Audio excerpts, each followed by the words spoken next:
Very good morning to all. आज आप सभी का बहुत बहुत स्वागत है। आज की वर्कशॉप हमारे पास लाई गई है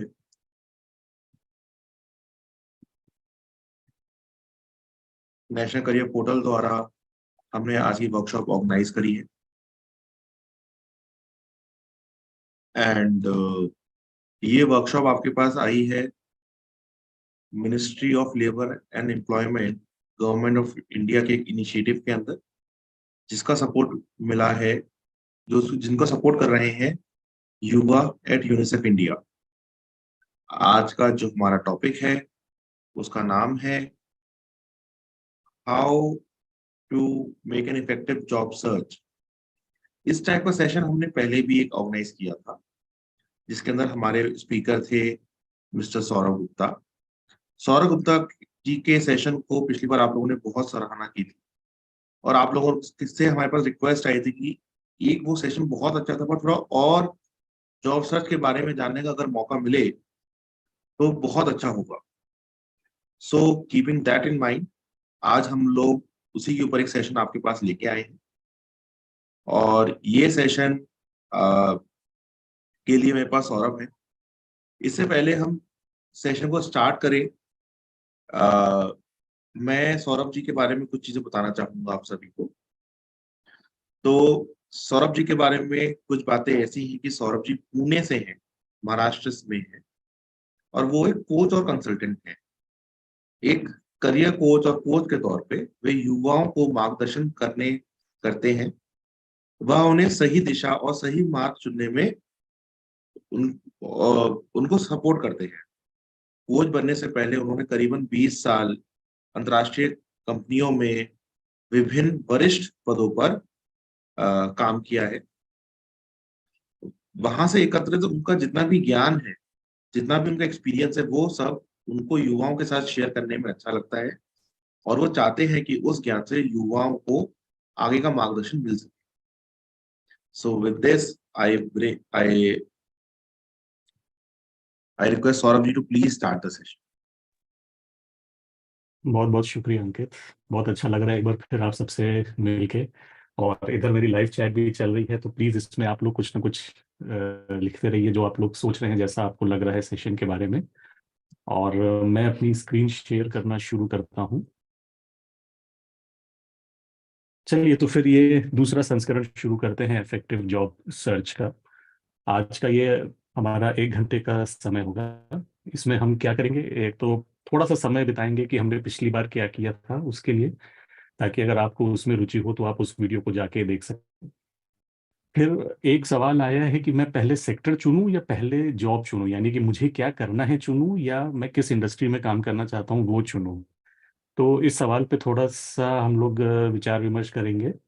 और इसी तरह से दूसरा एक सवाल काफ़ी आया है कि ज़्यादा ज़रूरी क्या है, मेरी क्वालिफिकेशन यानी कि मेरी डिग्री डिप्लोमा, या फिर मेरा स्किल यानी मैं एक्चुअली क्या कर सकता हूँ वो ज़्यादा ज़रूरी है, या जो मेरी शिक्षा है वो ज़्यादा ज़रूरी है। तो इस पे थोड़ा सा समय बिताएंगे। फिर जॉब सर्च की स्ट्रैटेजी क्या होनी चाहिए, स्ट्रैटेजी जैसे कि रणनीति। तो इसको हम लोग रणनीति शब्द क्यों यहाँ पे इस्तेमाल कर रहे हैं, तो अगर आपको जॉब्स ढूंढना है, आपको अपना करियर बनाना है, तो वो कैसे आपको करना है, कैसे सोचना है उसके बारे में, वो थोड़ा सा हम लोग बात करेंगे। फिर आजकल ये गिग बहुत चल रहा है, आप लोग ने ज़रूर सुना होगा, खास तौर पे सोशल मीडिया में, कि ये गिग इकोनॉमी है ना, बहुत तेजी से चल रही है, स्पेशली ये पैंडमिक के बाद से। तो गिग पे काफ़ी लोगों का इंटरेस्ट है, इसलिए हम लोग उस पे बात करेंगे कि क्या होता है ये, कैसे आप गिग वर्क कर सकते हैं। इसी तरह से करियर फेयर्स का आप लोग कैसे लाभ उठा सकते हैं और होता क्या है, कैसे उसमें भाग लेना चाहिए वगैरह करेंगे। और फिर आएगा एनसीएस पोर्टल, यानी नेशनल करियर सर्विस के पोर्टल के जरिए आप कैसे अपने लिए काम ढूंढ सकते हैं, उस पर बात करेंगे। इस बीच कोशिश तो यही रहेगी कि पहले मैं बात करूं फिर हम सवाल जवाब करें, लेकिन अगर बीच में कोई आपका सवाल आता है तो अंकित है यहाँ पे, वो बीच में मुझे रोक के सवाल भी पूछ सकते हैं, तो मिला जुला रहेगा। बीच में भी सवाल जवाब कर सकते हैं, अंत में भी कर सकते हैं, है ना। तो चलिए शुरू करते हैं रीकैप से। तो हमने पिछली बार इन 4 मुख्य मुद्दों पे बात की थी। एक ये कि पर्सनल ब्रांड क्या होता है, यानी कि जो आप हैं, आप खुद एक ब्रांड के तौर पे कैसे खुद को देख सकते हैं, यानी कि आपकी क्या विशिष्टताएं हैं, आप किस तरह से यूनिक हैं, आपका क्या कंट्रीब्यूशन है दुनिया में। आप उसको एक ब्रांड की तरह से देखें। ब्रांड तो आप लोग समझते ही हैं। उस पे हमने काफ़ी देर बात की थी। रेज्यूमे, रिज्यूमे का महत्व क्या होता है, कैसे रिज्यूमे को डिजाइन करना चाहिए, कितना संक्षिप्त होना चाहिए, उसमें किस तरह से आपको अपने बारे में लिखना है, क्या लिखना है और क्या नहीं लिखना है, ये हमने उदाहरण के साथ देखा था। फिर सोशल मीडिया, जाहिर है सोशल मीडिया तो आजकल बहुत लोग इस्तेमाल कर ही रहे हैं, तो सोशल मीडिया को हम कैसे इस्तेमाल करें अपना जॉब ढूंढने के लिए और अपनी पर्सनल ब्रांड बनाने के लिए। खास तौर पे हमने बात की थी लिंक्डइन की, कि लिंक्डइन पे आप कैसे प्रेजेंट रह सकते हैं, विजिबल रह सकते हैं और उसका लाभ उठा सकते हैं। नेटवर्किंग बहुत ज़रूरी चीज़ है। नेटवर्किंग के पे हमने बात की थी। और नेटवर्किंग का मतलब सिर्फ ये नहीं कि हमने लिंक्डइन पे किसी को फ्रेंड रिक्वेस्ट भेज दी या कनेक्शन रिक्वेस्ट भेज दी, बल्कि वास्तव में एक दूसरे से कैसे हम लोग संबंध बनाएं, जिससे हम एक दूसरे के की मदद कर सकें, एक दूसरे के काम आ सकें करियर में। वो होती है नेटवर्किंग, जिस पे हमने बात की थी। तो अगर इसमें से किसी पे भी आपको है, इंटरेस्ट है, तो आप पुराना वीडियो देख सकते हैं। नहीं तो अगर अंत में समय रहा तो इन विषयों पे हम दोबारा भी जा सकते हैं 5-10 मिनट के लिए, समय के अनुसार, है ना। तो फिर आज का जो मेन मुद्दे हैं उस पे बात शुरू करते हैं। तो सबसे पहला ये कि मैं पहले सेक्टर चुनूं कि जॉब चुनूं।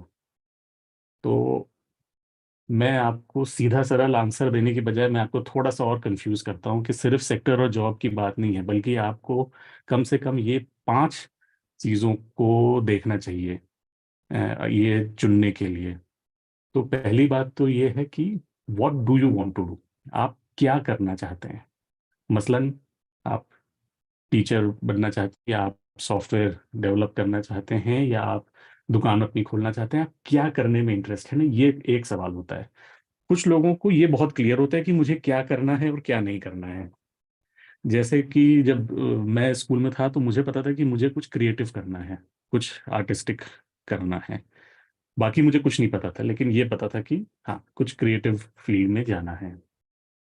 कुछ लोगों के लिए पहला सवाल होता है कि कहाँ करना है काम, यानी किस सेक्टर में काम करना है, किस इंडस्ट्री में आप काम करना चाहते हैं।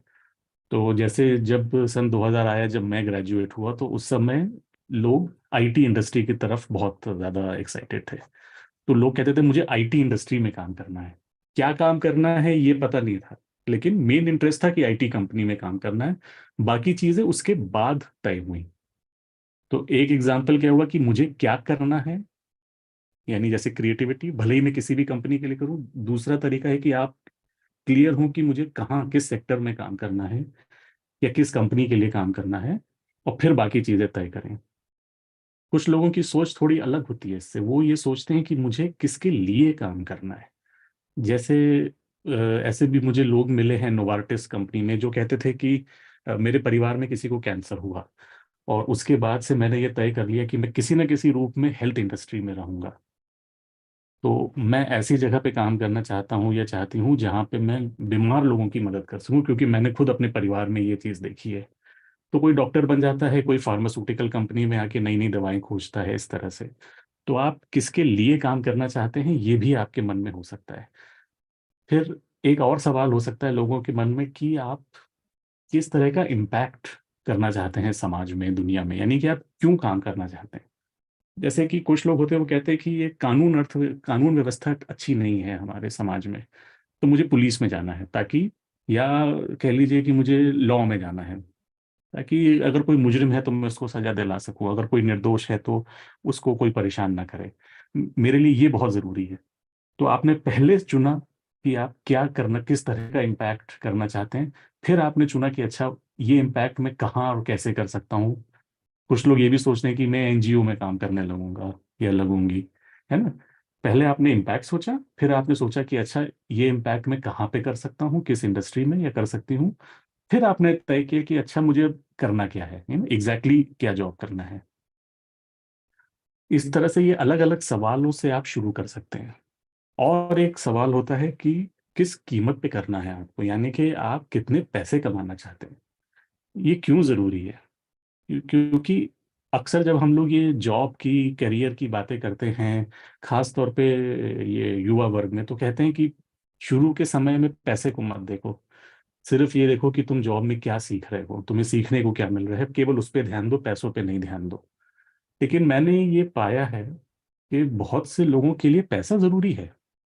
बहुत से लोग कहते हैं कि मेरे ऊपर परिवार की जिम्मेदारियां हैं इसी उम्र से, और मैं किसी भी कीमत पे, मुझे जल्द से जल्द काम शुरू करना है, और या फिर जो काम मेरे पास है मैं उसको छोड़ नहीं सकता या छोड़ नहीं सकती, क्योंकि मेरे लिए ये बहुत ज़रूरी है कि हर महीने एक आमदनी आती रहे। तो अगर आपकी ऐसी सिचुएशन है, या कुछ लोग ऐसे भी होते हैं जो कहते हैं कि मुझे बहुत बहुत जो है संपत्ति संपत्ति बनानी है, मैं क्या काम करूंगा मुझे नहीं पता। जैसे मुकेश अंबानी है, वो ये थोड़ी सोचते हैं कि मुझे टेलीविजन इंडस्ट्री में जाना है, या मोबाइल फोन इंडस्ट्री में, या पेट्रोकेमिकल इंडस्ट्री में। उन्होंने, वो एक पूंजीपति हैं, उन्होंने संपत्ति बनाई है, चाहे किसी भी बिजनेस में बनाई हो। तो कुछ लोगों का रुझान ऐसा भी होता है। तो अगर आप की सोच ऐसी है, तो आप उसको माने, एक्सेप्ट करें कि मेरे लिए पैसा जरूरी है, चाहे वो घर की जिम्मेदारी के लिए हो, या फिर मुझे संपत्ति बनाने का शौक है इसलिए हो, तो मैं उस हिसाब से काम करना शुरू करूंगा या करूंगी।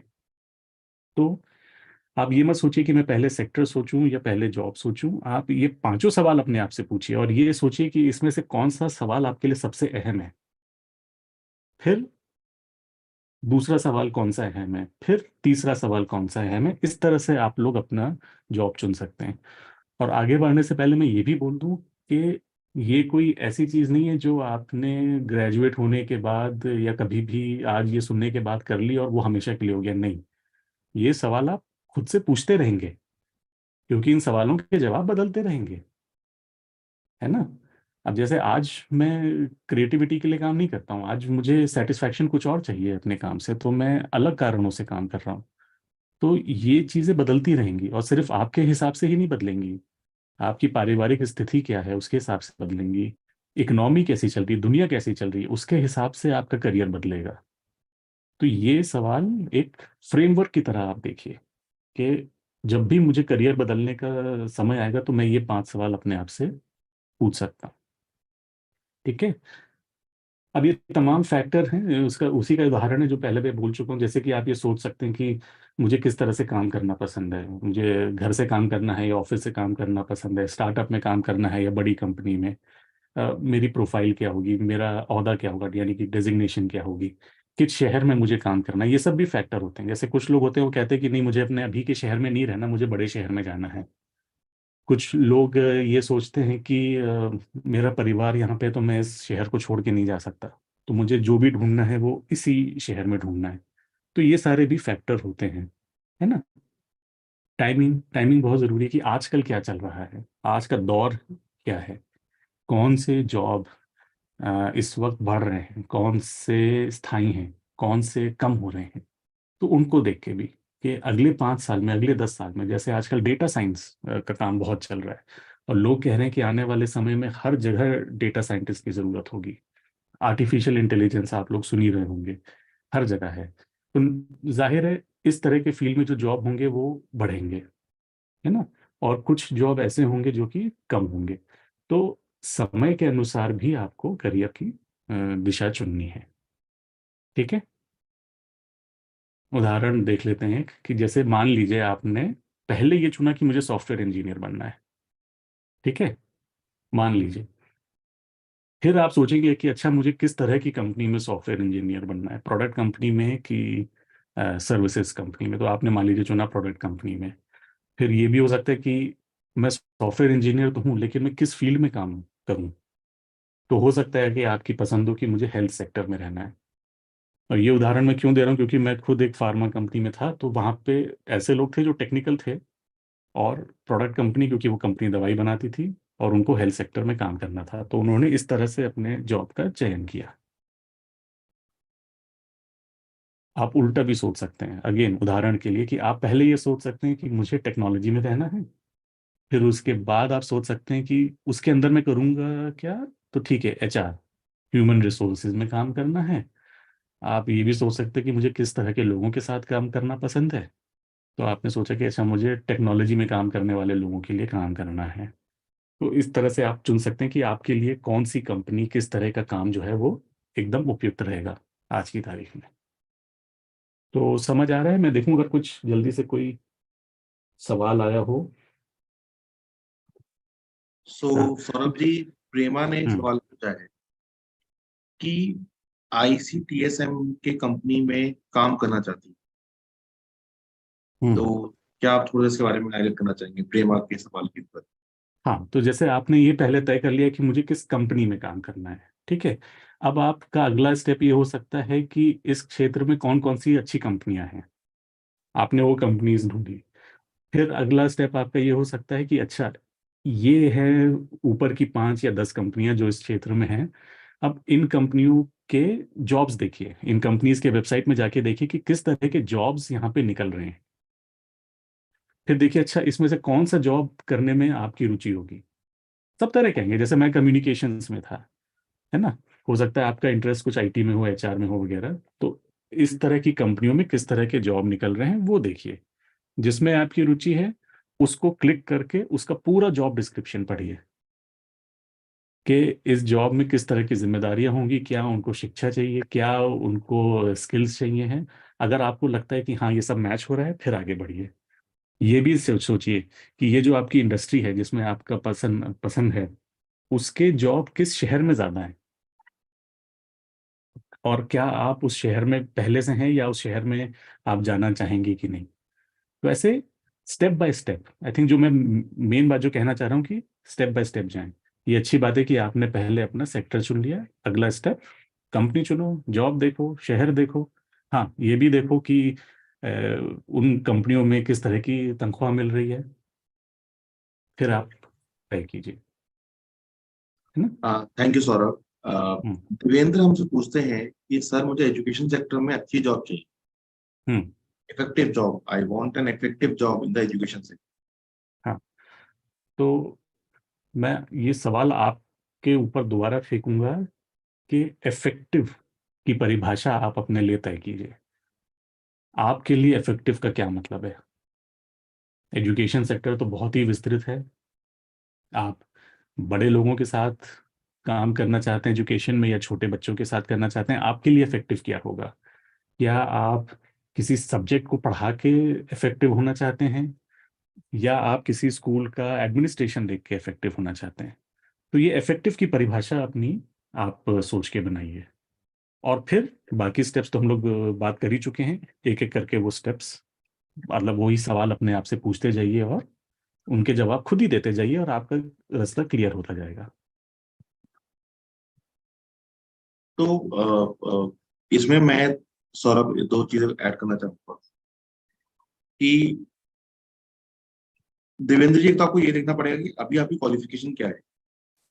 आपने एजुकेशन सेक्टर समझ लिया और अभी आपने लेट्स से 12th पास है, क्योंकि जब तक आपको एजुकेशन क्वालिफिकेशन का पता नहीं चलेगा तब तक इसके बारे में टिप्पणी करना आसान नहीं होगा। एज्यूम कर लेते हैं कि आपने अभी 12वीं पास करी हुई है और अब आप आगे एजुकेशन सेक्टर में जाना चाहते हैं। तो वहां से आप अ, अ, जो प्री प्राइमरी लेवल पे जो 2 ईयर का डिप्लोमा इन टीचिंग होता है, वो करने के बाद भी एजुकेशन सेक्टर में जा सकते हैं, या फिर बीएससी बीएड करने के बाद भी आप एजुकेशन सेक्टर में जा सकते हैं। Early childhood, early child development के ऊपर सर्टेन कोर्सेज होते हैं, वो करने के बाद भी आप जा सकते हैं पढ़ाने के ऊपर, राइट। तो वो देखना पड़ेगा कि आपका अभी एजुकेशन क्वालिफिकेशन क्या है और आगे आपने कौन कौन से एजुकेशन क्वालिफिकेशन करी हुई है। चलिए एज्यूम करते हैं सेकंड सिनेरियो कि आपने अभी ग्रेजुएशन करा हुआ है। अगर आपने ग्रेजुएशन करा हुआ है, बीएससी बीएड भी करा हुआ है, इसके बाद भी काफी सारे ऑप्शन खुल जाते हैं। यहाँ पे डिप्लोमा इन एजुकेशन करा हुआ है तो भी बहुत सारे ऑप्शन खुल जाते हैं। तो अगर बात करते हैं, अभी आपने बीएससी बीएड या फिर कुछ किसी भी स्ट्रीम से, not just BSc but any other stream, commerce में, आर्ट्स में, जिससे भी आपने ग्रेजुएशन करके बीएड करा है, उसके बाद आप गवर्नमेंट जॉब में जा सकते हैं, जो कि टीचर एलिजिबिलिटी टेस्ट होता है, स्टेट लेवल और सेंट्रल लेवल दोनों जगह होता है, वहां पे जा सकते हैं। अपार्ट फ्रॉम दैट बहुत सारे एडटेक स्टार्टअप आ गए हैं आज की तारीख में, जिनके अंदर वो इंग्लिश, अगर आपकी इंग्लिश बहुत अच्छी पकड़ है अपनी, किसी लैंग्वेज के ऊपर, किसी सब्जेक्ट के ऊपर, तो वहां पे आप जाके लोगों को कुछ ना कुछ सिखा सकते हैं। तो वो आपको देखना पड़ेगा, शायद एडटेक में उन्हें एजुकेशन एजुकेशन वाली जो कंपनीज हैं वहां पे उन लोगों को रिक्वायरमेंट रहती है ट्रेनर्स की टू डिलीवर द कोर्सेज, तो वो आप ट्राई कर सकते हैं। या फिर आप प्राइवेट स्कूल्स में जा सकते हैं, प्राइवेट स्कूल्स में जाने के बाद भी एक आप जॉब ले सकते हैं, या फिर अपना खुद का ट्यूशन सेंटर भी खोल सकते हैं। अब बहुत सारे ऐसे ऑर्गेनाइजेशन आ रही हैं जो कि आपको ट्यूशन सेंटर खोलने में भी हेल्प करते हैं। सो मैं सोचा थोड़ा सा एजुकेशन के बारे में विस्तृत जानकारी आपको दे देता हूँ। सौरभ जी, पीयूष ने पूछा है कि मुझे एनसीएस में ही करना है जॉब। हम्म। तो किसी एक सेक्टर में आपको रुचि आ गई है या किसी एक कंपनी में या सरकारी विभाग में आ गई है तो अच्छी बात है। अब वही सवाल है कि पहले आपको क्या चुनना है और उसके बाद क्या चुनना है। जैसे कि मैं वापस जाता हूँ कि अगर आपने ये बोला कि मुझे एनसीएस में करना है और मैं कुछ और भी कमेंट देख रहा हूँ, कोई कह रहा है कि मुझे टूरिस्ट सेक्टर में जाना है, या किसी ने बोला मुझे डेटा एंट्री का जॉब चाहिए, तो मैं ये देख रहा हूँ कि आप लोगों ने पहले ही ऑलरेडी ये सब सवालों के जवाब ढूंढना शुरू कर दिए हैं अपने अंदर। तो बजाय इसके कि हम किसी एक सेक्टर में जाएं, मैं आपको बस इसी लेवल पे रखूंगा कि हाँ, अपने आप से आप ये सवाल पूछो कि पहले मैंने ये तय कर लिया कि मुझे एनसीएस में जाना है या मुझे टूरिज्म में जाना है या क्या करना है, और उसके बाद अब आप गूगल सर्च कीजिए कि उस सेक्टर में कौन कौन सी कंपनियां हैं, उन कंपनियों में कौन कौन से जॉब हैं, और उनमें से कौन सा जॉब आप करने में रुचि रखते हैं या आप करने में सक्षम हैं।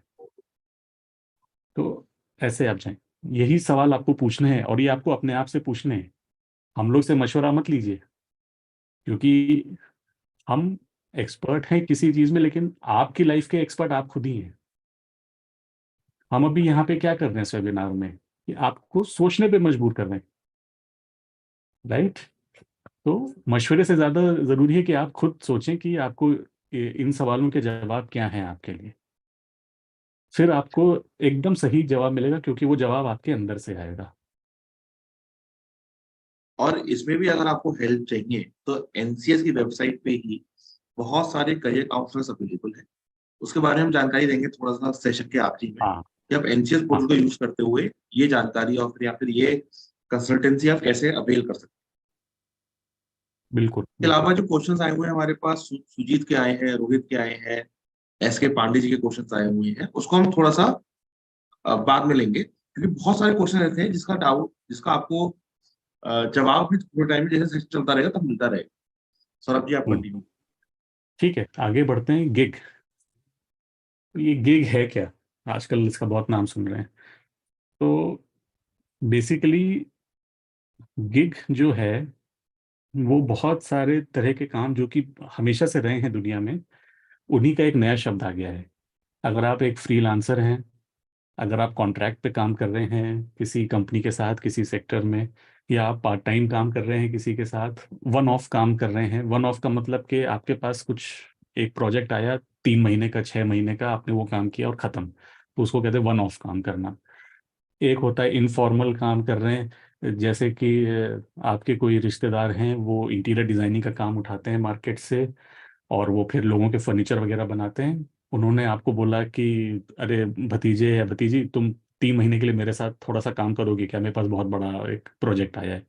तो ऐसे इनफॉर्मल आपको कोई काम मिल गया, या टेम्परेरी मिल गया काम कुछ समय के लिए, या रिमोट काम, यानी कि आजकल बहुत से ऐसे काम चल रहे हैं जो कहते हैं कि आपको बस घर में मोबाइल फोन चाहिए या इंटरनेट कनेक्शन चाहिए और आप घर बैठे पैसे कमा सकते हैं।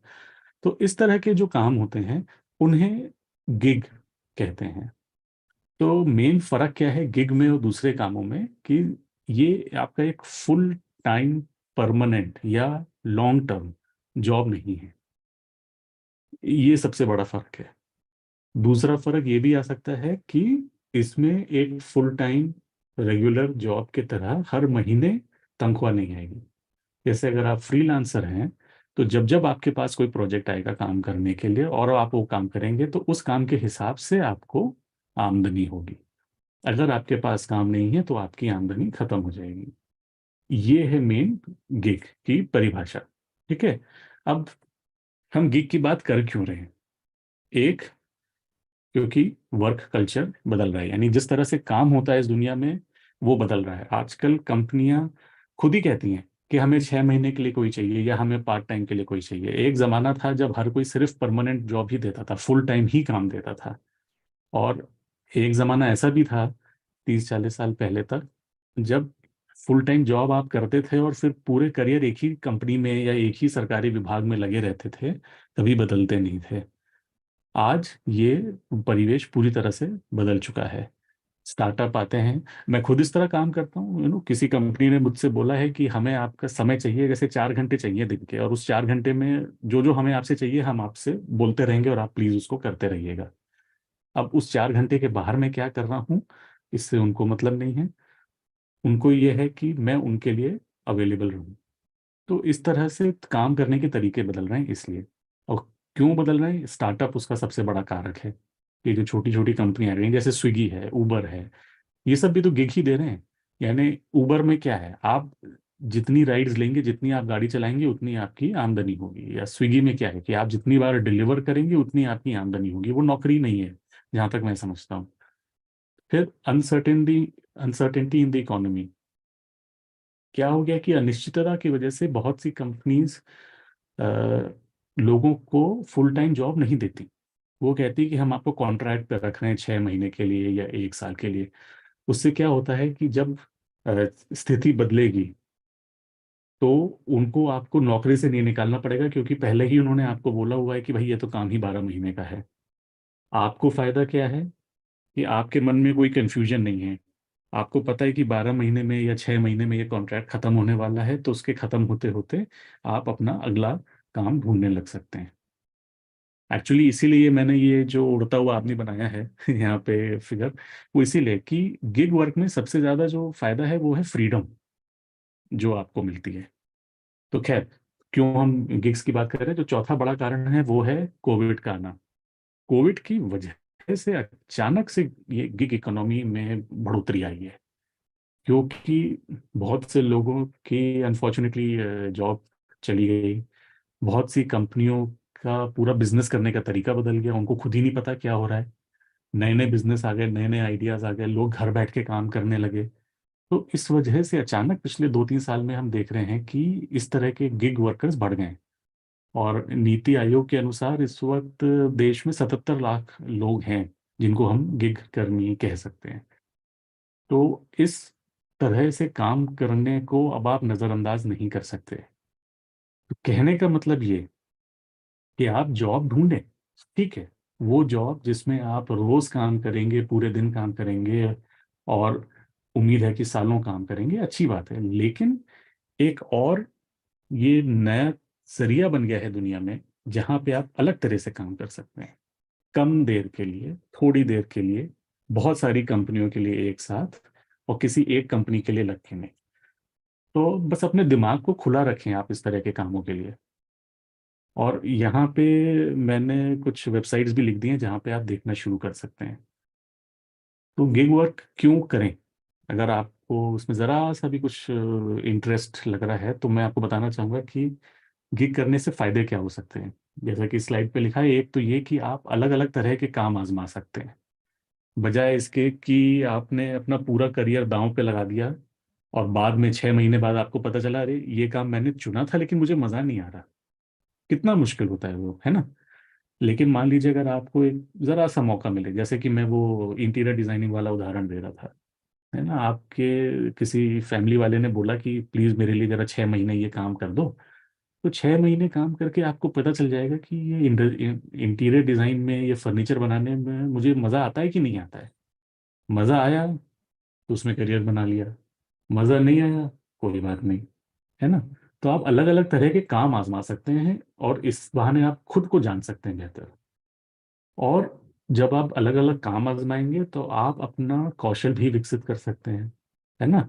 मान लीजिए आपको किसी ने डेटा एंट्री का काम दिया, या आप डेटा एंट्री का काम करते हैं रोज 1 घंटे के लिए, तो उसमें आपकी टाइपिंग स्पीड बढ़ गई, आपको बहुत सारे टेक्निकल स्किल आपके अंदर आ गए। वो स्किल आप अपने रिज्यूमे में लिख सकते हैं, वो स्किल आप अपनी मेन जॉब में इस्तेमाल कर सकते हैं। तो ये बहुत बड़ा एक फायदा हो सकता है।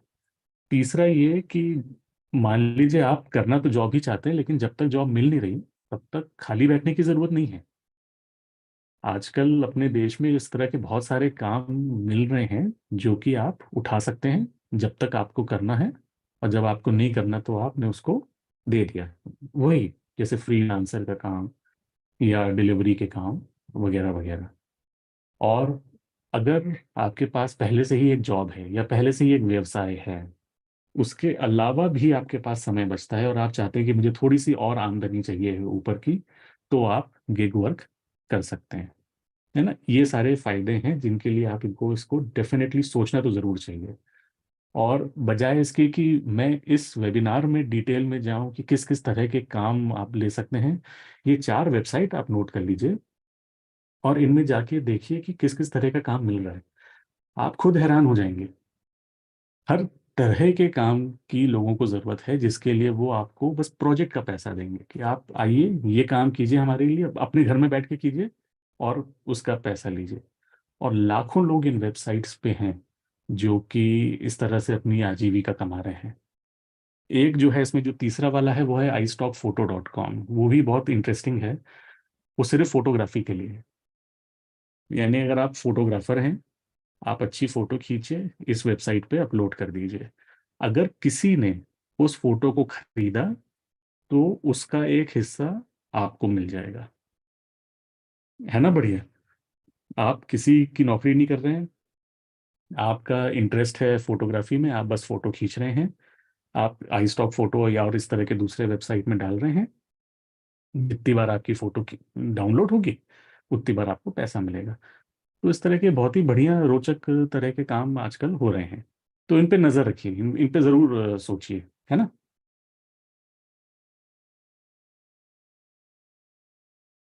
और जाहिर है अगर इतने सारे फायदे हैं तो कुछ ना कुछ नुकसान भी होंगे, तो कुछ ना कुछ चीजें हैं जिनके लिए मैं आपको आगाह करना चाहूंगा।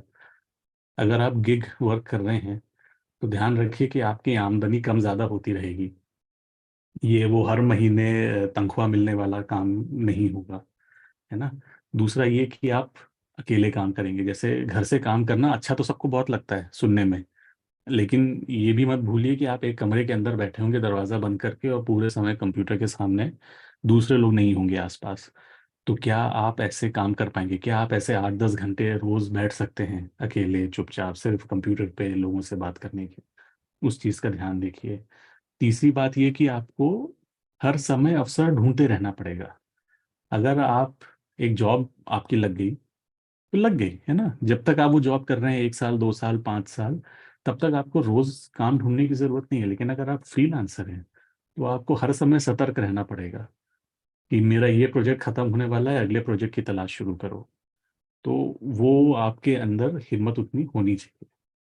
और चौथा बहुत ज़रूरी चीज़ है कि आपको खुद की मार्केटिंग करना आना चाहिए। इस बारे में हमने पिछले प्रकरण में बात की थी पर्सनल ब्रांडिंग की, तो उसको जाके देखिएगा। खुद को मार्केट करना मतलब ये कि अगर आप एक फ्रीलांसर हैं, जैसे डिजाइनर हैं जैसे मैं था, तो कोई कंपनी आपको क्यों चुनेगी?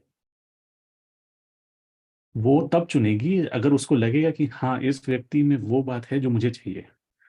ठीक वैसे ही जैसे आप एक दुकान में जाते हैं और आपके सामने 50 तरह के साबुन रखे हैं, आप कोई एक साबुन ही क्यों चुनते हो? क्योंकि उस साबुन के लेबल में, पैकेजिंग में कुछ ऐसा लिखा होता है, कुछ ऐसा बना होता है, उसके कुछ रंग ऐसे होते हैं जिससे आपको लगता है हाँ, ये साबुन मुझे पसंद है, या आप उसको सूंघ के देखते हैं। राइट।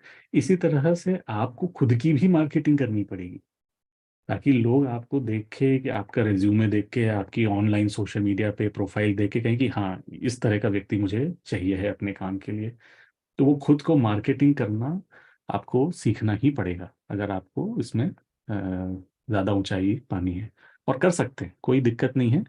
बस आपको उस तरह से सोचना पड़ेगा। जॉब में क्या होता है, आपको खुद की मार्केटिंग करनी होती है जब आप रिज्यूमे बनाते हैं और जब आप इंटरव्यू देते हैं। एक बार जॉब लग गई तो रोज रोज नहीं करना, हर समय नहीं करना।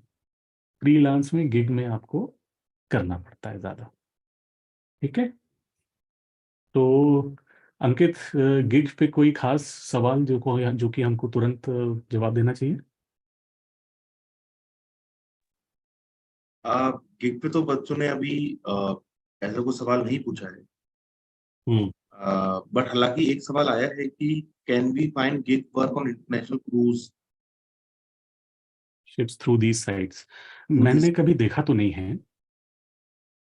लेकिन मेरी जानकारी सीमित है क्योंकि मैं कई सालों से ये काम नहीं कर रहा हूँ। प्लीज़ आप जाके देखें।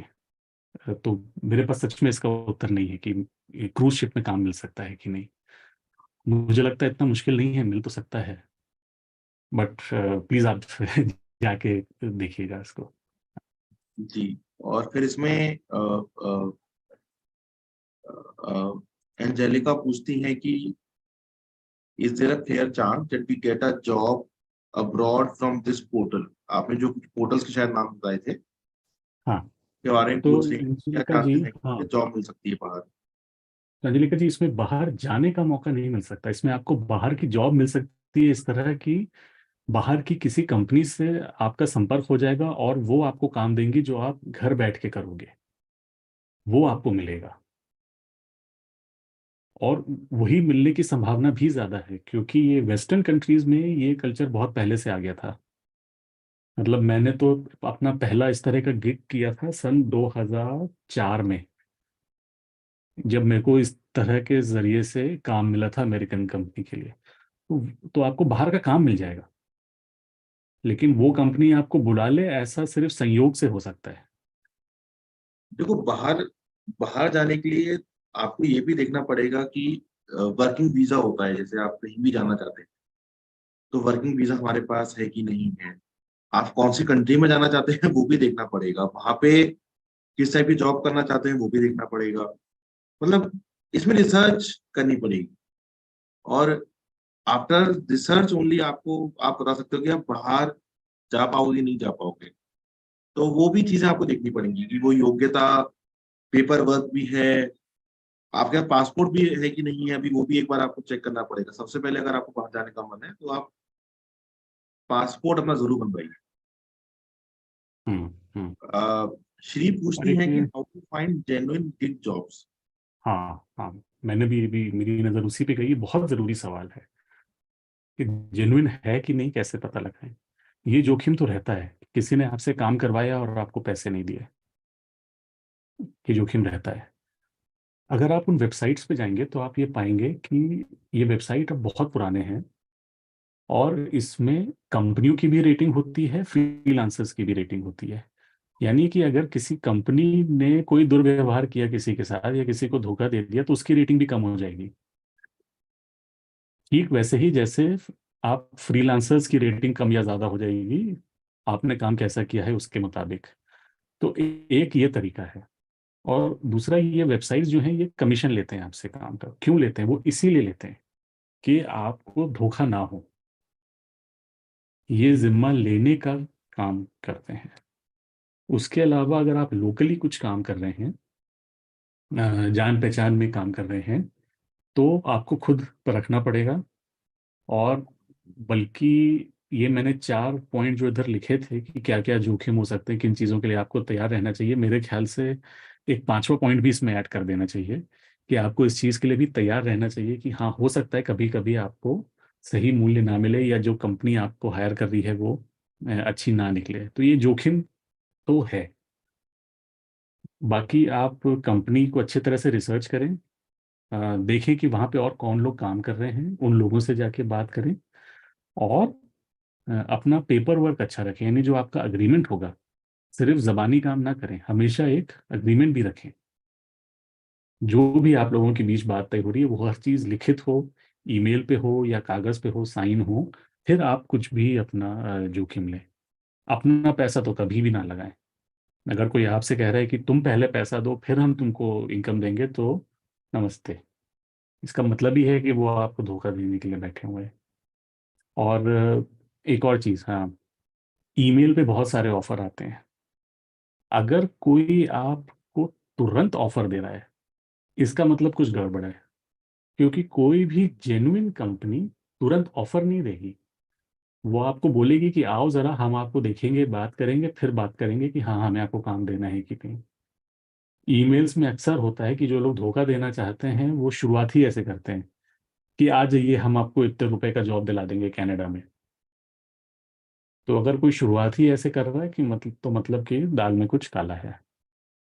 तो ये कुछ 4-5 चीज़ें हैं जो कि मैं बताना चाहूँगा आपके इस बहुत ज़रूरी सवाल के लिए। कि भी किसी भी तरह के प्रलोभन में ना आए जब कोई आपको फ़ोन करके, एसएमएस करके या ईमेल करके जॉब प्रॉमिस कर रहा है। दूसरा, कंपनी की जांच परख कर लें। आप देख सकते हैं कि कंपनी कितनी एस्टेब्लिश्ड है कि नहीं है ऑनलाइन। तीसरा, वहाँ पे जो लोग काम कर रहे हैं उनसे जाके बात कीजिए, जैसे उनके ऑफिस चले जाइए, देखिए जब वहाँ से लोग निकल रहे हैं उनसे बात कीजिए, ये कंपनी से मुझे काम आया है, कैसी कंपनी है वगैरह। चौथा, इस तरह के वेबसाइट्स पे जाइए जो कि डिपेंडेबल हैं, जहाँ पे आपके हितों की रक्षा की जाती है। और पांचवा, अपना कॉन्ट्रैक्ट बना के रखें, हर चीज़ लिखित में लें। तो उम्मीद करता हूँ इससे आप जेन्युइन गिग जॉब ढूंढ पाएंगे या कम से कम छांट पाएंगे, सही है ना। चलिए आगे बढ़ते हैं। Job fair. जॉब फेयर है क्या? बेसिकली क्या होता है कि जैसे स्टॉल लगते हैं, कि कोई कंपनी वाले आएंगे और वो बोलेंगे कि हमारे पास इस तरह के जॉब्स हैं, आप आइए। और आपको उन लोगों से सीधे मिलने का, बात करने का मौका मिलेगा। ये है बेसिकली जॉब फेयर। नाम है मेला, तो उससे अलग अलग तरह की चीज़ें दिमाग में आती है, बट काम सिर्फ ये सिंपल हो रहा है। और जॉब फेयर क्यों ज़रूरी है? एक तो ये कि आपका कंपनी से सीधा संपर्क हो जाएगा, यानी कि उस कंपनी में जो लोग काम कर रहे हैं वही लोग जॉब फेयर में आएंगे आपसे बात करने के लिए अपने स्टॉल पे। तो आप सीधे सीधे बात कर सकते हैं, देख सकते हैं कि इस कंपनी में किस तरह के लोग काम कर सकते हैं, इस कंपनी का कल्चर कैसा है, मुझे अच्छी लग रही है कि नहीं लग रही है। दूसरा ये कि इसमें आपके चुने जाने की संभावना ज़्यादा हो जाती है, क्योंकि वो आपसे वहीं के वहीं रेज्यूमे लेंगे, वहीं के वहीं बात करेंगे। तो एक तरह से छोटा मोटा इंटरव्यू भी हो गया, आपका रिज्यूमे सीधे उस व्यक्ति तक पहुंच गया जो कि शॉर्टलिस्ट कर रहा है लोगों को, और उसने आपको देख भी लिया कि आपका व्यक्तित्व कैसा है। तो आपके चुने जाने की संभावना बढ़ जाती है। और अगर कोई कंपनी आई है, जैसे मान लीजिए किसी कॉलेज में आई है कंपनी, तो वो सोच के आई है कि हमें इस कॉलेज से इतने लोग चाहिए। या अगर कहीं और उसने जॉब फेयर लगाया है किसी शहर में, तो वो ये सोच के आते हैं कि अच्छा हम ये 8 घंटे के लिए आज यहाँ बैठेंगे टेबल लगा के, हमें कम से कम 50 लोग या हमें कम से कम 100 लोग चाहिए। तो कंपनी खुद ही इस मानसिकता से आती है कि हमें आज लोगों को पसंद करना ही है, ले जाना ही है। तो इसलिए आपकी संभावना बढ़ जाती है। और तीसरी चीज, जैसा मैंने पहले भी मेंशन कर ही दिया, कि आपको उस कंपनी में काम करने वाले लोगों के बारे में थोड़ा सा जायजा लग जाता है। उससे आप ये समझ सकते हैं कि मुझे ये कंपनी अच्छी लग रही है कि नहीं लग रही है। वरना वेबसाइट में तो सभी कंपनियों के हंसते मुस्कुराते चेहरे होते हैं, हर कंपनी अपने बारे में अच्छी ही बात करती है ना। लेकिन जब आप उस कंपनी में काम करने वाले लोगों से मिलते हैं, तब आपको सच में समझ में आता है कि कैसी है। वो बहुत ज़रूरी होता है। तो इन चीज़ों के लिए ये जॉब फेयर जो है बहुत ज़रूरी है। और एनसीएस पोर्टल में जॉब फेयर्स का सारा ब्यौरा रहता है कि कौन कौन से होने वाले हैं, कहाँ पे होने वाले हैं। तो आप उन पे नज़र रख सकते हैं। और जब आप जॉब फेयर पे जाएंगे तो क्या करेंगे?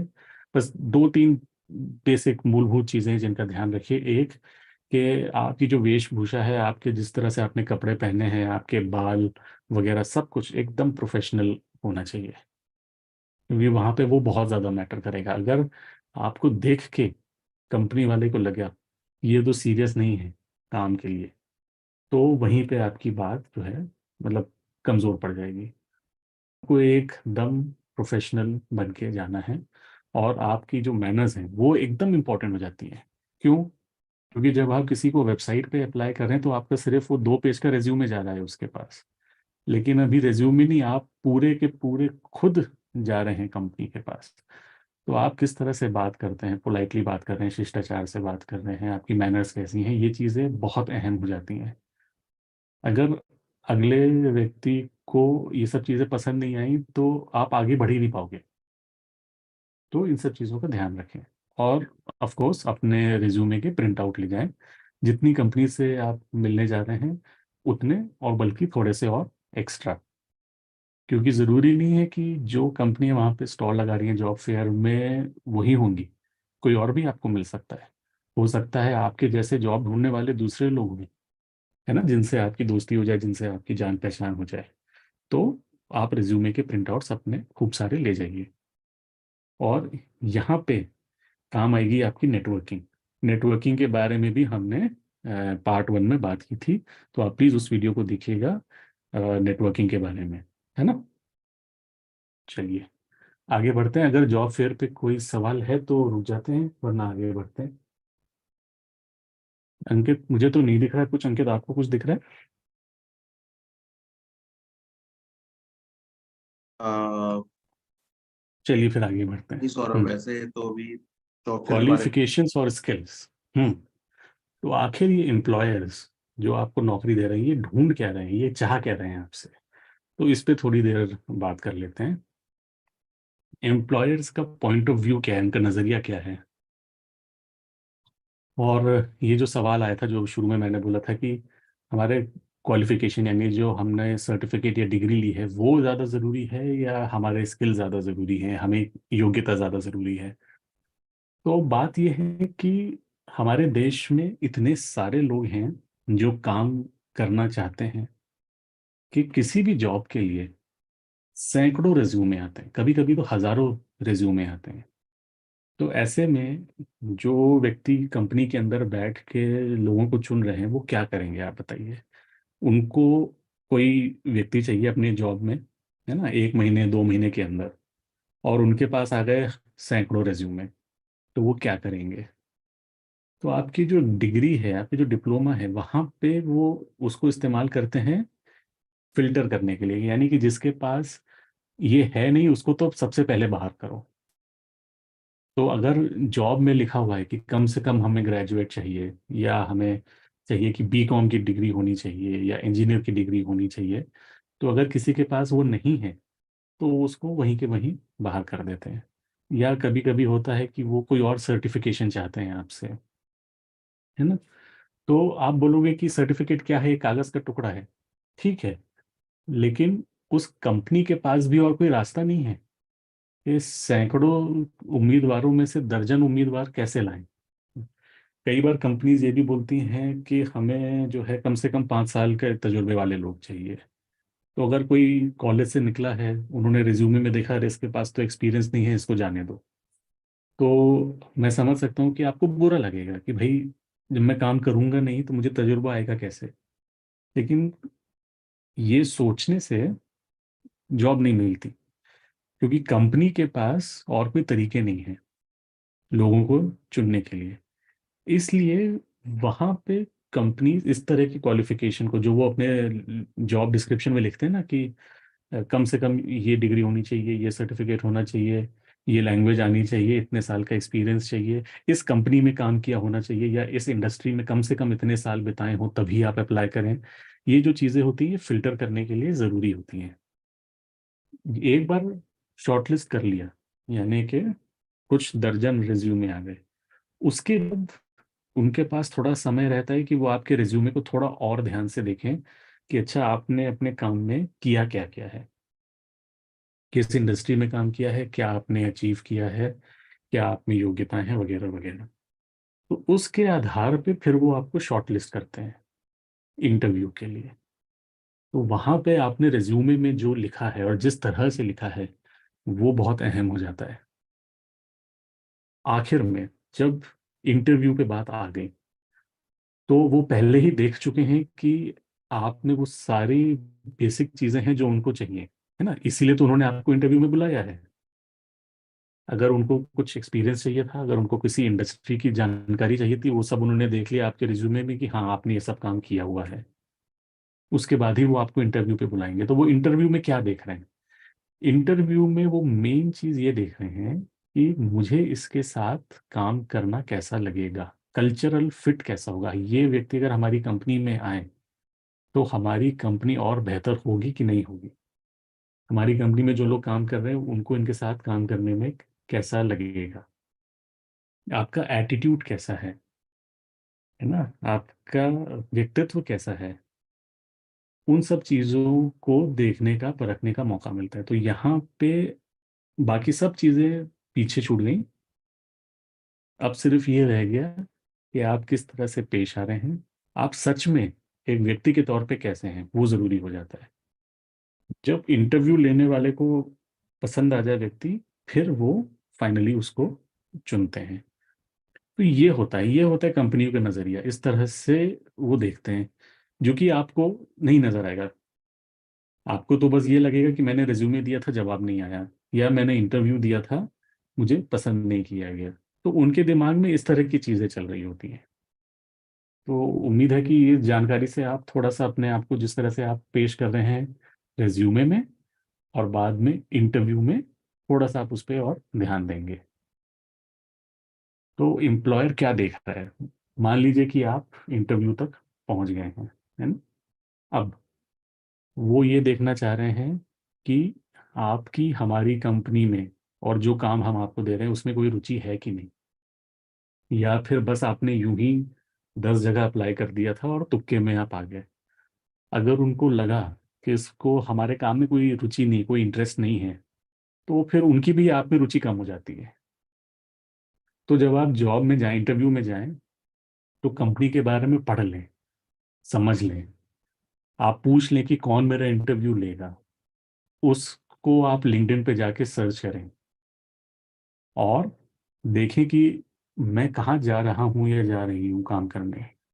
और जब आपसे सवाल पूछे जाएं तो आप बोल सके कि मैंने आपकी कंपनी के बारे में ये सब सीखा है, समझा है इंटरनेट पे, इसलिए मुझे अच्छा लग रहा है आपके यहाँ काम करना। तो आपका इंटरेस्ट वो देखेंगे, परखेंगे। ठीक है। पैसा नंबर एक इंटरेस्ट नहीं होना चाहिए। किसी को ये अच्छा नहीं लगता कि आप इस तरह से पेश आए कि मैं तो सिर्फ यहाँ सैलरी के लिए ही आ रहा हूँ या आ रही हूँ, लेकिन बाकी मुझे कोई इंटरेस्ट नहीं है। सबको पता है कि आपको तनख्वाह चाहिए, लेकिन तनख्वाह को नंबर एक प्रायोरिटी नहीं बनाना चाहिए, उसमें किसी को मज़ा नहीं आता। दूसरी चीज़ वो ये देखना चाहते हैं कि अगर आप ऑलरेडी एक जॉब कर रहे हैं तो आप उसे क्यों छोड़ रहे हैं। ये चीज़ कई बार व्यक्तिगत होती है, लेकिन इससे उनको समझ में आता है कि आप अपनी अभी की कंपनी में अच्छे से फिट हैं कि नहीं हैं और किस लिए आप आ रहे हैं। अगर आप सही इरादों से आ रहे हैं तो उनको अच्छा लगेगा।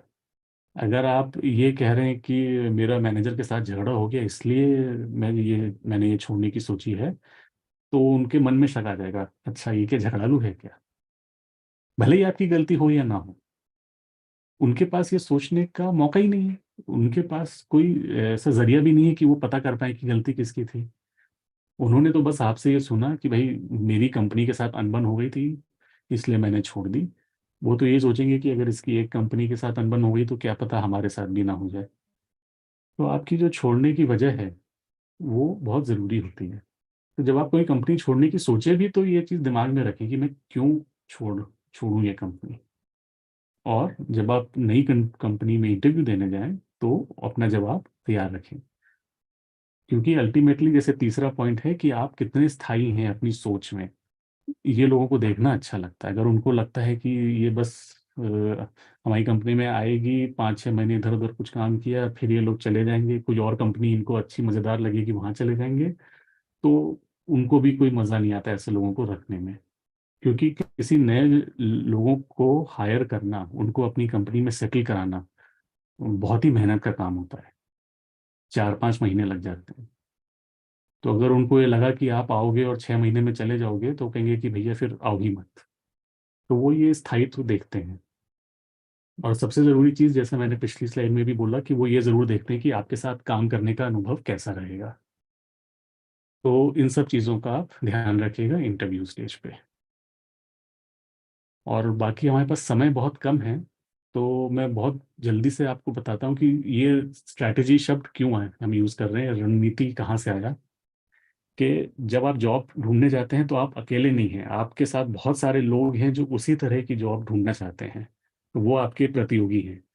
आपकी रणभूमि क्या है, जिस इंडस्ट्री में आप काम करना चाहते हैं या जिस शहर में आप काम करना चाहते हैं उसमें आपको देखना है कि क्या चल रहा है।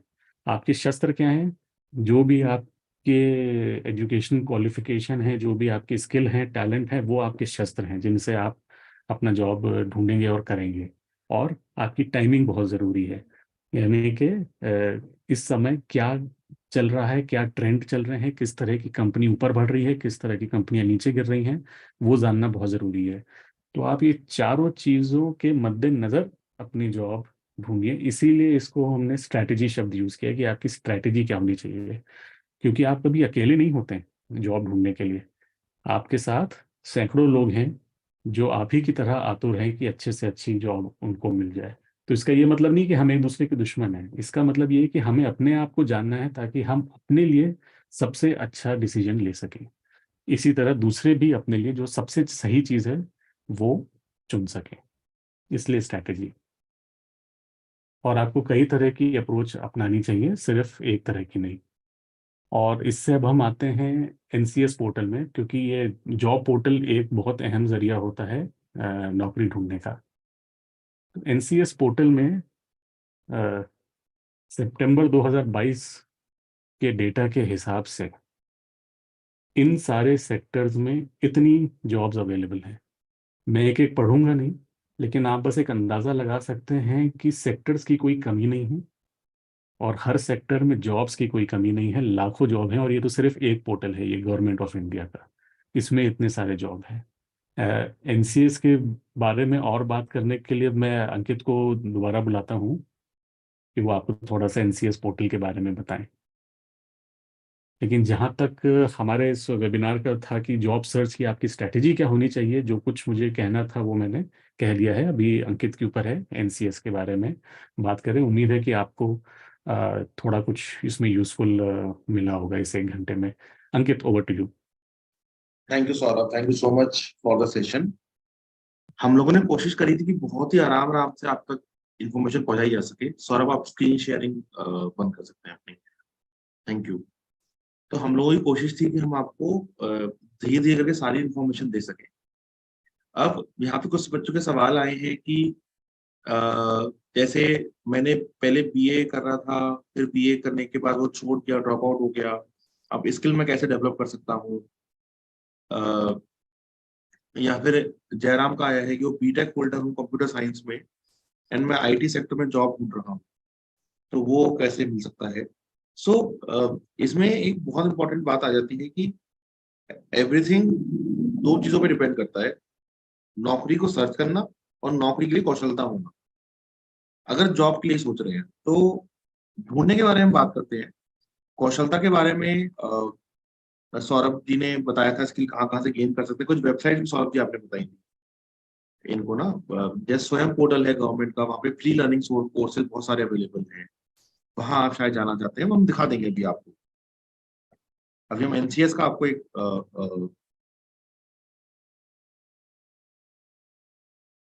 जस्ट अ मोमेंट, एनसीएस का हम आपको वो दिखा देते हैं, पोर्टल दिखा देते हैं।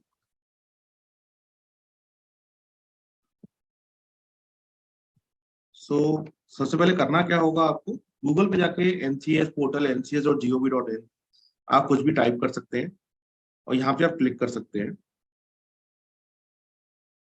यहाँ पे क्लिक करने के बाद आपके पास एक ऑप्शन आता है लॉगिन का। क्योंकि मैंने यहाँ पे लॉगिन करा हुआ है इसलिए मैं लॉगिन कर पाऊंगा। अगर आप न्यू यूजर हैं तो न्यू यूजर पे क्लिक करेंगे, साइन अप का ऑप्शन आ जाएगा। अब मैं अपनी लॉगिन क्रेडेंशियल्स यहाँ पे डालता हूँ।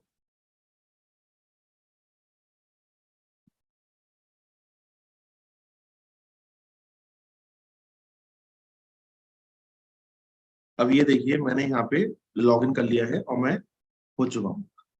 तो यहाँ पे देखिए दो तीन जॉब्स, और अगर हेल्थ केयर में आप ढूंढना चाहते हैं तो मैं आपको एग्जाम्पल बता रहा हूँ बस। तो यहाँ पे ऑलरेडी अवेलेबल है, जैसे ये सारी जॉब्स हेल्थ केयर में अवेलेबल है। किस क्वालिफिकेशन वाइज आप हेल्थ केयर में दिखना चाहते हैं वो हम यहाँ पे डाल सकते हैं। अब हम ऑल जॉब्स की बात करते हैं। जैसे आईटी के बारे में बहुत लोगों ने बोला कि आईटी हो गया, यहाँ पे टाइपिंग हो गया, आईटी सीएसएम हो गया, वहां पे हम जॉब करना चाहते हैं। सो लोकेशन भी सिलेक्ट कर सकते हैं। जैसे मैं भी सिलेक्ट कर लेता हूँ दिल्ली,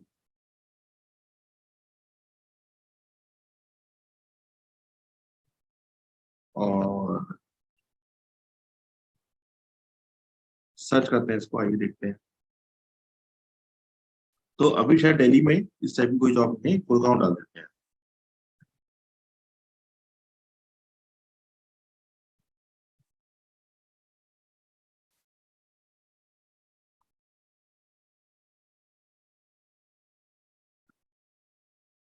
तो देखिए अब दो टाइप ऑफ जॉब्स आपको यहाँ पे दिखेंगी, direct job posting by NCS और job posting by NCS partners. तो अभी हम इसको बंद करके direct job by NCS check कर लेते हैं। सो कौन सी कंपनी है ये, एनसीएस ने पोस्टिंग करी है on behalf of Jindal x, जहाँ पे सैलरी रेंज बता रखी है पर एनम की 1,80,000 से 2 लाख 50,000 के बीच में सैलरी है। आपको क्या करना है, जॉब डिस्क्रिप्शन में आपको पूरी डिटेल यहाँ पे दे रखी है। क्वालिफिकेशन क्या है वो भी दे रखा है यहाँ पे, 12 पास मिनिमम क्वालिफिकेशन है जैसे यहाँ पे। अब आपको इसमें अप्लाई करना है, तो आप अप्लाई पे दबाइए। स्किल जैसे मेरी मिसमैच हो रही है यहाँ पे, क्वालिफिकेशन शायद मेरी मैच हो रही है, बट स्किल्स मेरी मिसमैच हो रही है और मेरी स्टेट मिसमैच हो रही है। तो मैं प्रोफाइल को अपडेट करने के बाद अप्लाई कर सकता हूँ, या फिर I can click on continue and apply, और ये मेरा जॉब में अंदर एप्लीकेशन जा चुकी है। तो इसी तरीके से आप लोग जॉब को इसमें सर्च कर सकते हैं। बहुत से लोगों के जो सवाल थे, अब उन सवालों के जवाब देने का एक मैं आपको सही तरीका बताता हूँ। आप लोगों के सवाल थे कि अब मैंने करियर में मैंने अपनी लाइफ में ये चीजें कर ली है, आगे मैं क्या कर सकता हूँ, आगे मुझे जॉब कैसे मिल सकती है। तो देखिए, इसके लिए बहुत जरूरी है समझना कि ये इस टाइप की चीजें है ना, आपको काउंसलर बता सकता है, जो कि एक करियर काउंसलर है, जो कि एनएचएस की वेबसाइट पे बहुत सारे करियर काउंसलर्स अवेलेबल है। जैसे मैं पुणे की बात करूं फॉर एग्जाम्पल,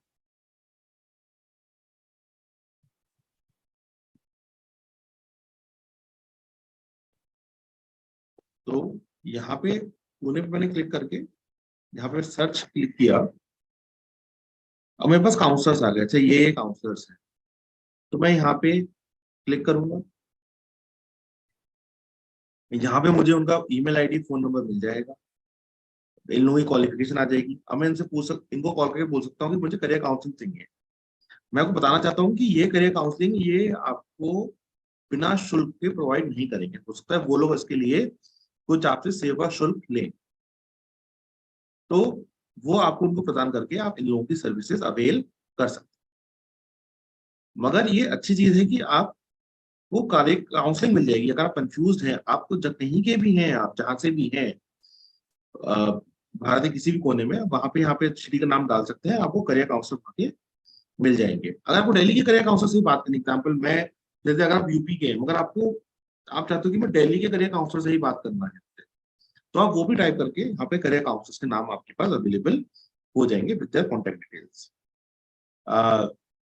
इसके अलावा हम ट्रेनिंग की बात करते हैं। बहुत से लोगों ने स्किल की बात करी, तो यहाँ पे टीसीएस आईओन की ट्रेनिंग अवेलेबल है। आप यहाँ पे क्लिक करेंगे तो आप एक्सटर्नल लिंक पे जाके ट्रेनिंग वहाँ पे अवेल कर सकते हैं। मैं कंटिन्यू पे क्लिक कर रहा हूँ, नया टैब आप देख सकते हैं। यहाँ पे नाम डाल के डिक्लेरेशन आप ओके करके you can sign in and you can go ahead with this training. Similarly Microsoft का यहाँ पे ट्रेनिंग है, सॉरी माइक्रोसॉफ्ट की यहाँ पे ट्रेनिंग है। सेम वे में जैसे पहले गए थे आप, सेम वे में यहाँ पे क्लिक करके आप आगे जा सकते हैं, और इसके अंदर आप कौन कौन से कोर्सेज सीख सकते हैं आप वो भी देख सकते हैं। एक्सेल, पाइथन, अज्यूरे, जावा, सिक्योरिटी फंडामेंटल्स। सो मैं तो सबको बोलूंगा कि एक्सेल तो आप सभी लोग सीख, अगर कोई भी आज की तारीख में किसी भी प्रकार का जॉब लेना चाहते हैं, मैं सबसे रिक्वेस्ट करूंगा कि आप एक्सेल जरूर सीखें और अच्छा सर्टिफिकेशन ले लें और ऑटोमेशन के बारे में सोचें।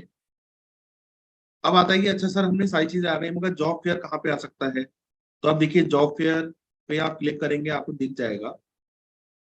जैसे अभी फ्लिपकार्ट का उड़ीसा में जॉब फेयर हो रहा है, यहाँ पे मैं डिटेल क्लिक करके देख सकता हूँ कहाँ पे है। अपकमिंग जॉब फेयर देखने हैं मुझे, फॉर एग्जांपल से जो आने वाले जॉब फेयर है, यहाँ पे फिल्टर के ऑप्शन दे रखे हैं, वो मैं देख सकता हूँ। यहाँ पे लोकेशन वाइज में फिल्टर लगा सकता हूँ। इवेंट्स में मैं जाऊँ अगर, तो किस किस चीज के बारे में इवेंट हो रहे हैं वो देख सकते हैं हम लोग। तो ये बहुत सारी चीजें गवर्नमेंट आपके लिए कर रही है इस टाइम पे। मगर पॉइंट ये है कि क्या आप इन चीजों को जाके रेगुलरली आप कर रहे हो कि नहीं कर रहे हो। हर दिन इस वेबसाइट पे आके हर दिन थोड़ा टाइम लगाओ, और आपके जॉब मिलने के चांसेस, व्यवसाय मिलने के चांसेस बहुत ज्यादा इंक्रीज हो जाएंगे। अ,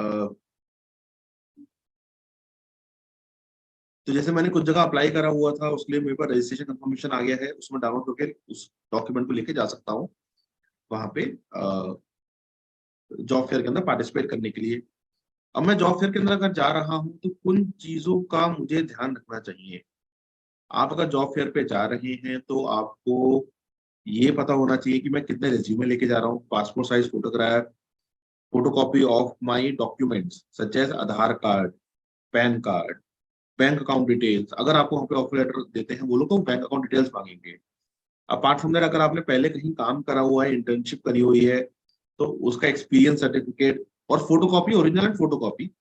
और आजकल क्योंकि बहुत सारी कंपनी डिजिटलाइजेशन की तरफ बढ़ रही है, तो इन सारे डॉक्यूमेंट को डिजिटल वर्जन इनका अपने पास हैंडी रखिए, जिससे कि आप कभी भी वो मांगे तो आप उनको दे सकते हैं डॉक्यूमेंट्स सारे बना के, कि रेज्यूमे आपका, passport size photograph, pan card की फोटोकॉपी, वो स्कैन कॉपी, आधार कार्ड की कॉपी, ये सारी चीजें आप अपने पास रखिए, जो जिससे कि आप अगर आप चाहते हो उन्हें ईमेल कर सकते हैं, है ना। वहां पे आप प्रेजेंटेबल बन के जाइए, जरूरी नहीं है, इंडिया है, गर्मी का मौसम हो रहा है, जरूरी नहीं है हर जगह टाई लगा के जाए। आप नॉर्मल शर्ट पैंट में जो कि वेल प्रेस्ड है, सॉलिड कलर्स की, आप ज्यादा स्टाइल वाली शर्ट्स ना पहने, ज्यादा कलरफुल शर्ट्स ना पहन के जाओ, सॉलिड कलर में पहन के जाओ, सॉलिड कलर की पैंट, सॉलिड कलर की शर्ट। जैसे मैंने टी शर्ट पहनी हुई है, सॉलिड कलर है, कोई प्रिंट नहीं है, एक कलर है। सौरभ सर ने शर्ट पहनी हुई है, ब्लू कलर की सॉलिड कलर की शर्ट है, बहुत धारियां या फिर ऐसा कुछ नहीं है, रंग बिरंगी शर्ट नहीं है बहुत ज्यादा, एक ही कलर की शर्ट है, वो पहन के जाओ। अपने बालों को अच्छे से काट के, ऑयल लगा के, अ, आप ये भी कोशिश करो कि आप उस दिन नहा के जा रहे हो। कई बार मैंने देखा जॉब फेयर में लोग आते हैं जो कि अ, बात लेके नहीं आते, जहाँ पे वो इम्प्रेशन, इंटरव्यू के बाद अच्छा इंप्रेशन नहीं पड़ता है कि आप अपनी केयर नहीं करते हो, आप सामने वाले की केयर, काम की कैसे केयर करोगे। तो ये छोटी छोटी चीजों का हम ध्यान रखें। और आप इसके अंदर और क्या क्या चीजें देख सकते हैं, जैसे स्किल प्रोवाइडर्स। अब स्किलिंग की जैसे बात करी, बहुत से लोगों ने पूछा था कि मैं सर हम स्किल डेवलपमेंट कैसे कर सकते हैं, हम सक्षम कैसे बन सकते हैं। तो एनएसडीसी, जो कि सब जानते हैं, सबसे बड़ा भारत में ट्रेनिंग इंस्टीट्यूट्स, सारे इनके सर्टिफिकेशन थ्रू काम करते हैं, इनके सर्टिफिकेशन हर एक कंपनी मानती है।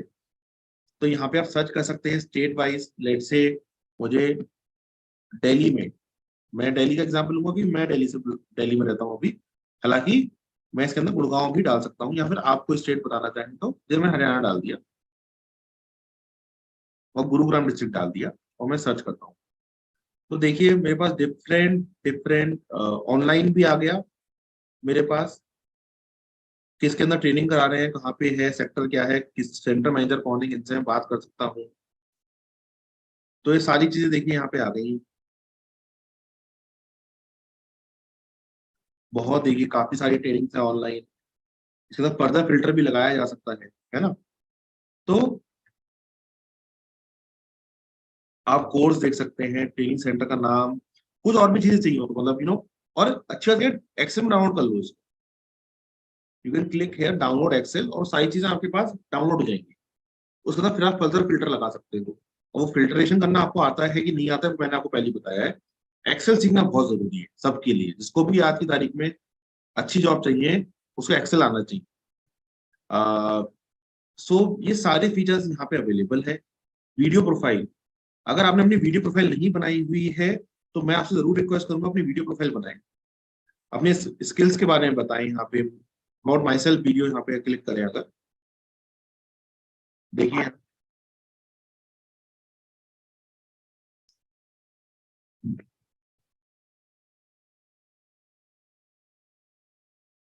तो मैं यहाँ पे स्टॉप करूंगा, बट जो आपको दिखाना चाह रहा था कि अपने बारे में बताना, अपना इंटरेस्ट के बारे में बताना और स्किल्स के बारे में बताना, इन्हें तीन छोटी छोटी वीडियोस बना के अपलोड यहाँ पे जरूर करिएगा, क्योंकि लोग जरूर देखना चाहते हैं आप खुद को प्रेजेंट कैसे करते हैं, और वो वीडियो लोगों के पास देख कैसी रही है। आ, आ, मैं थोड़ा सा स्टॉप करना चाहूंगा अपनी स्क्रीन को, और सौरभ जी अगर आप मेरी आप हेल्प कर सके, कुछ सवाल अगर आए हुए हैं बच्चों के जो आप साझा करना चाहें। अ, मुझे गिग पे ही एक दो और सवाल मिले, जो आप वेबसाइट के बारे में बता रहे थे, वो आप इतने अच्छे से बता रहे थे कि मुझे लगता है कि लोगों के सवाल है ही नहीं, क्योंकि आपने बहुत बखूबी बताया। मैं खुद बड़े इंटरेस्ट से देख रहा था कि क्या क्या है अवेलेबल। मुझे एक दो फीचर्स नहीं पता थे एनसीएस के पोर्टल के, जो मैंने भी सीख लिए।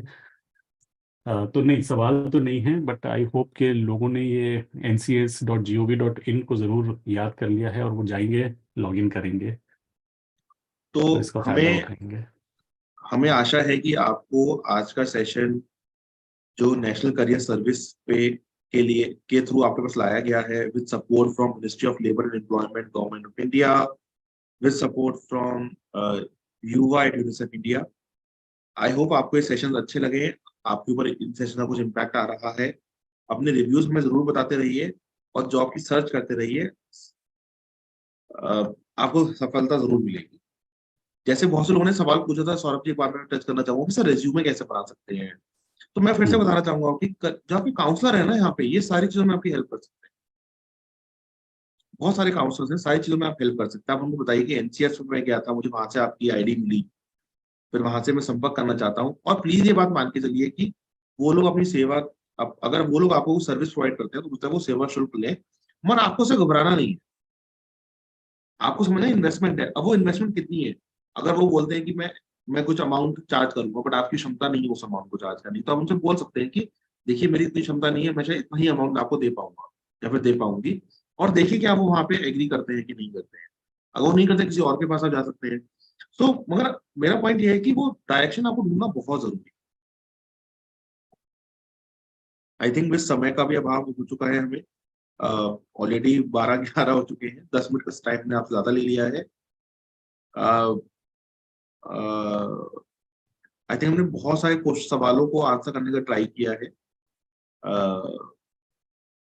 एग्जैक्ट सवाल जैसे मैंने फिर से बताया था कि क्योंकि ये करियर काउंसलिंग सेशन नहीं है, जो वन ऑन वन सेशन आपको चाहिए होगा वो काउंसलर से आपको अच्छे से बता पाएंगे कि आप नेक्स्ट लेवल पे क्या कर सकते हैं।